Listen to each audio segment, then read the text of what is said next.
At first, I thought like moving in with someone was the norm when like you first get into a relationship. But now I know that's not true. Three main topics that we're going to be talking about: life, love, and sex.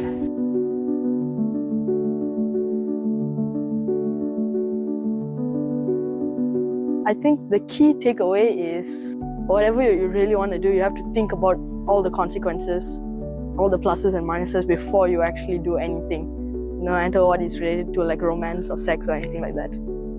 It really like teaches us to what's the boundaries and what we should and should not do, and it actually gives quite a clear path for our life as well.